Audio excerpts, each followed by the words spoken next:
ជាមួយអ្នកដ៏ថ្ងៃបញ្ចំប្រអប់បេះដូងនេះមិនដែលគិតថាខ្ញុំមិនអាចសារភាពប៉ុន្តែដូចមានរឿងជាច្រើនដែលកើតឡើងមិនសមបំណង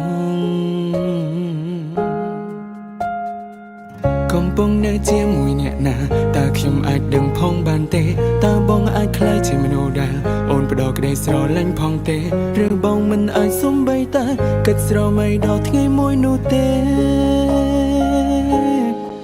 ប្រហែលជាមិនខ្លាចខ្យល់ខ្លាំងពេកទឹកភ្នែកបងនេះហូរមិនឆុង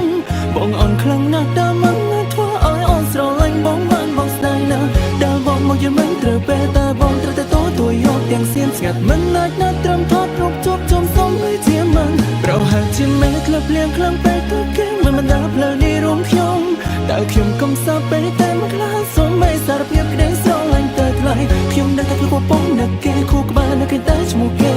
កាលចងចាំពីគេຕົកបានត្រឹមសំងាត់ក្នុងចិត្តគ្មានថ្ងៃអាចនេះ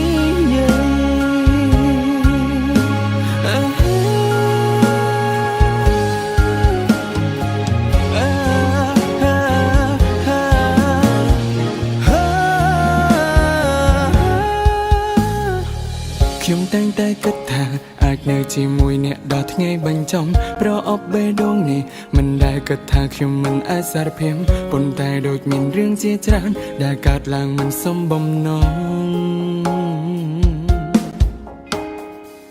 កំពុងនៅជាមួយអ្នកណាតើខ្ញុំអាចដឹងផងបានទេតើបងអាចខ្លាចជាមនុស្សដែលអូនផ្ដោក្ដីស្រឡាញ់ផងទេឬបងមិនអាចសុំបីតែគិតស្រមៃដល់ថ្ងៃមួយនោះទេ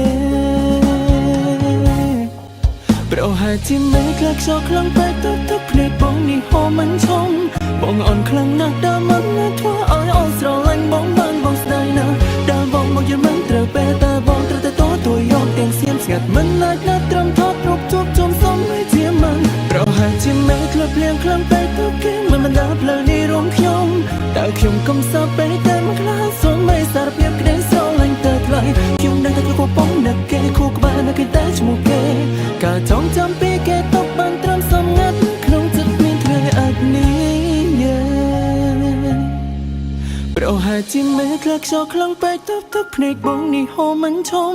បងអន់ខ្លាំងណាស់ដែលមិនធ្វើឲ្យអូនស្រឡាញ់បងបានបងស្ដាយណាស់ដែលបងមកយល់មិនត្រូវពេលតែបងត្រូវតែទួយកទាំងសៀនស្ងាត់មិនអាចណាត់ត្រឹមថតរូបជួបជុំសុំឲ្យជាមិនប្រហែលជាមិនក្លឹបលៀងខ្លាំងពេកទឹកគេមិនដាល់ផ្លូវនេះរួមខ្ញុំតែខ្ញុំកុំសាពេកតែមិនខ្លាចសុំឲ្យសារភាពក្ដីស្រឡាញ់ទៅថ្លៃខ្ញុំដឹងថាខ្លួនបងនឹកគេគូក្បាលនឹកគេតែឈ្មោះគេកាលចងចាំ